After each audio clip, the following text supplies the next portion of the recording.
Loading. All right.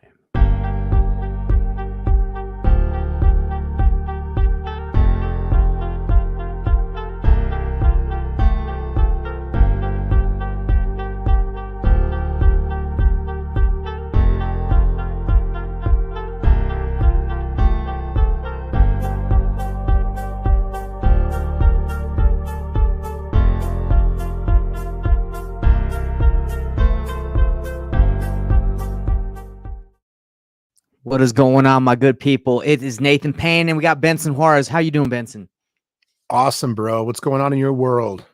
I'm having a great day today, man. I woke up early, read some books, working. Yeah, man. How about you? How's your day been? How many books did you read today?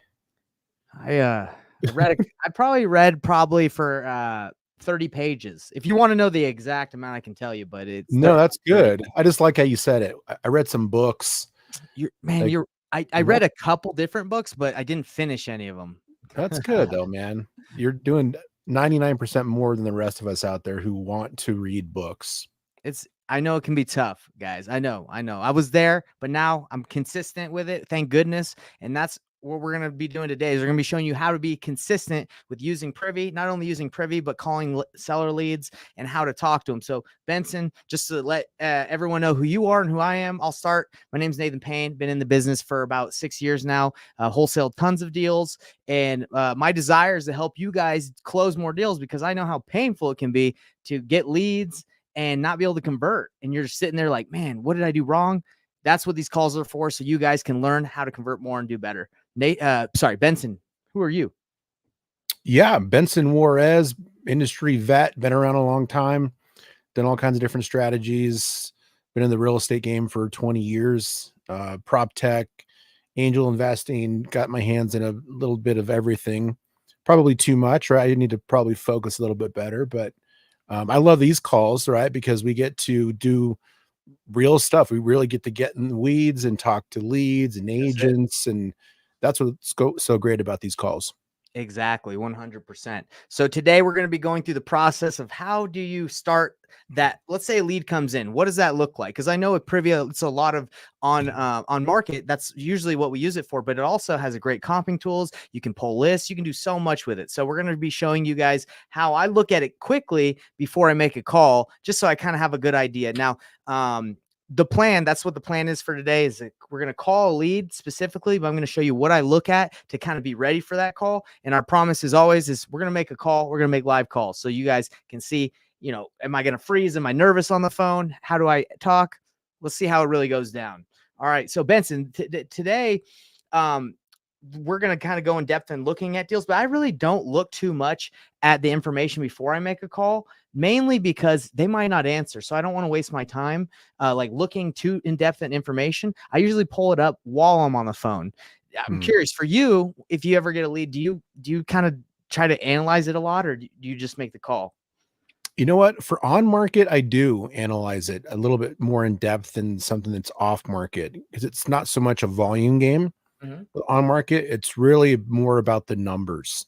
Right. So with off market, like you could turn every lead into a deal with the right price. And I guess the same could be said for on market. But with on market, we already know they're motivated, so you don't have to search for the motivation. And we already know the price. So we don't have to worry about the process of doing all the what they call it, the partial closes along the way. Right. To get to a point where you can actually make an offer. You get rid of all that with on market. So Sure. it's easier to spend more time on the numbers and really make sure you're submitting an offer that has a high chance of being accepted. I like it. There's a lot of different ways to skin a cat, right? And there's a lot of different strategies. But for me, right now we're gonna show you guys what I look at. But if you're one of those guys that are brand new in this business, don't just let the analysis paralysis stop you where you're like, well, let me look at it really good. Let me make sure I understand everything about it.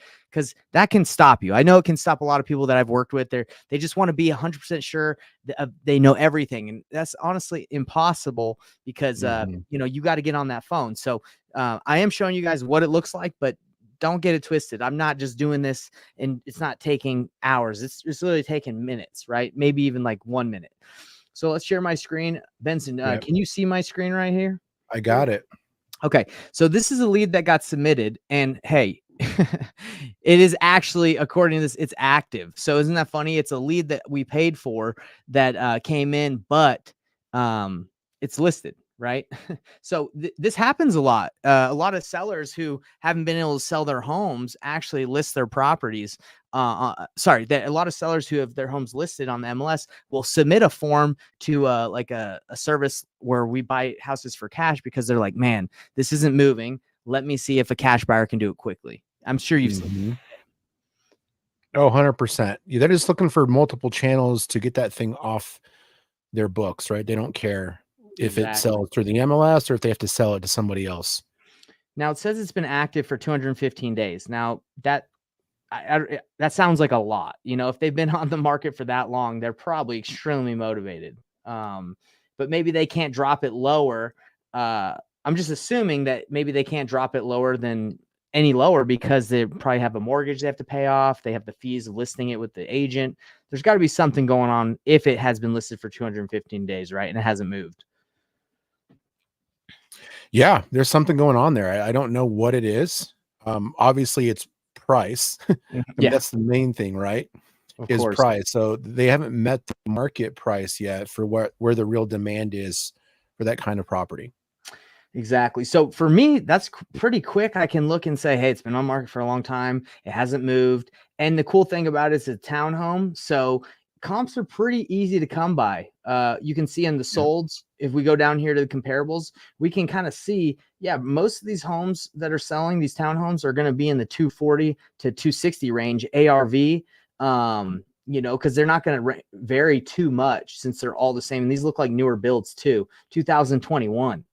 That's 2 years old. So this is not usually something where I'd see this Benson. I'd be like, oh my gosh, this is an amazing opportunity, because where we have to add value when we buy homes for cash, whether that's fixing it up or providing value to the seller, where we can get it at a good deal. So let's call the seller. Let's see what we can do. But I'm not too hopeful on this one. Well, On being don't able to forget get a about cash offer. creative, right? Like there may be, depending upon the rents, like this might be a good property for subject to or seller finance. Well, you actually, yeah, you took the words out of my mouth. That's actually the play that would be here, right? Is I'm assuming they you know, they owe pretty close to what they're asking for. So maybe there isn't a lot of equity for a cash offer, but there's still play on creative. So let me call this lady. Her name's Jacqueline. Let's see what we can get done. All right. All right, let's do it. Let's see. And we already know that a lot of people don't answer their phone when they don't know who's calling. So I usually already expect to call 2 or 3 times in a row. Okay. Didn't little hang up action. No problem. Let's see. It wouldn't be the first time you called a woman and she hung up. No, not even my wife will hang up on me sometimes, you know, if she's busy. Let's see. So this number that I'm calling,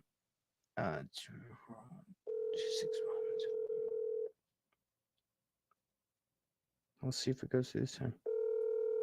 It hung up twice, but this time it's ringing.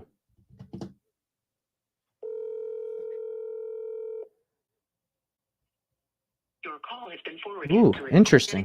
Message system 401. I was starting to think the number didn't work. 559 is not available. At the tone, please record your message. When you have finished recording, you may hang up or press 1 for more options. Hey, Jacqueline, my name's Nathan. I'm calling because you submitted some information about the property on Brigade Trail in Pensacola, Florida. If you give me a call back, I'd appreciate it. I'll also send you a text and an email just so you have my contact info. Okay, thank you. Yeah, that's interesting, Benson. She didn't answer. Well, hung up twice, but then it went through on the third. So looks like it's a real number. Yeah, that's very interesting. Yeah. So what did you say her name was? Her name is Jacqueline.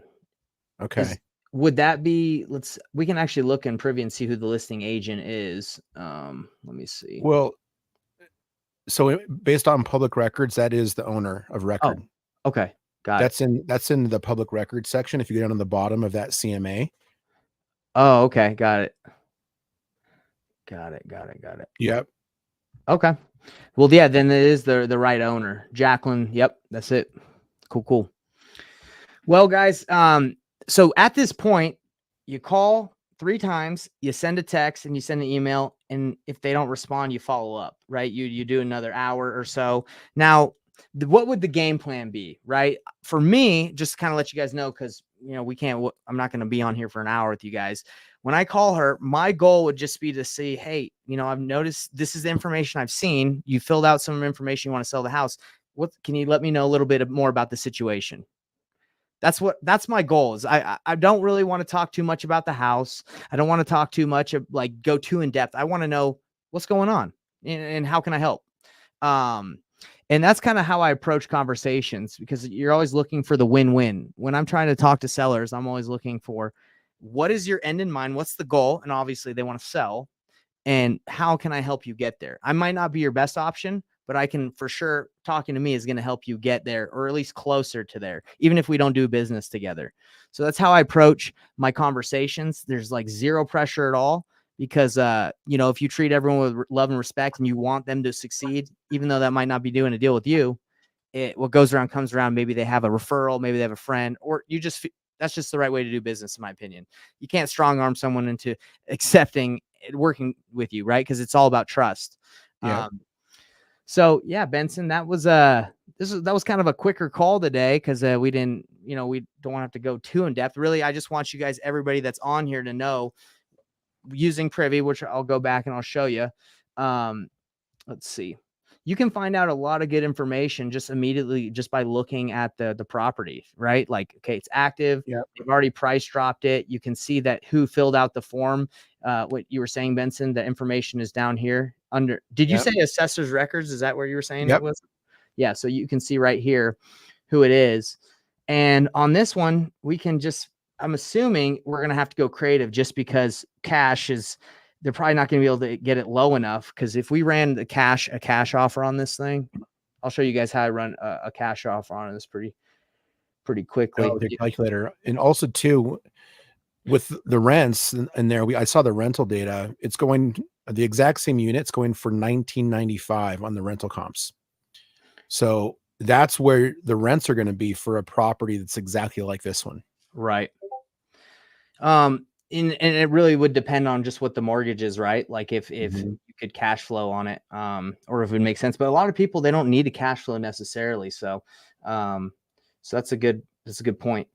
So for this one, let's say the ARV is 260, just from what we've been seeing, and they're asking 254. I'll just show you guys that. Obviously, that's not a deal, but just so you guys can see what it looks like. If you were to pay cash for this, put the money down 12%, 2 points, and list it with a real estate agent, and let's say just needed $5,000 of light paint and carpet, that's not really going to get you too far, 5,000, but let's just say that if you bought it, obviously you're going to lose 28, you're going to lose money. So you would need, in order for you to make money on this deal, you'd have to get it, let's see, I'm just assuming. Okay, so if you got a 180 and you just flipped it yourself, you're going to have a great return. But let's see if we got it down to 215. Okay, so that's a 5%. That's, nobody's getting excited about that. So let's go 200. Okay, I could see a flipper being willing to do this if it's such a light rehab or just basically a wholesale deal, and you could stick in, let's see, 5. Yeah, someone would probably do that. A lot of flippers are willing to do something between an 8 to 10 if it's not a lot of work. But if they're not even able to go that low, then obviously a wholesale offer or flip is going to be out of the question. So you're going to have to take it and go creative, and you're going to have to run the numbers like Benson was saying, where you got to see if the rents are going to enable you to have a cash flow or cash on cash return.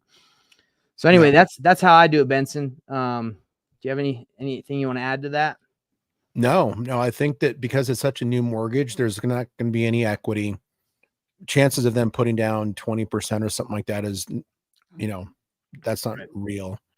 Actually, you know what? I wanted to see something real quick.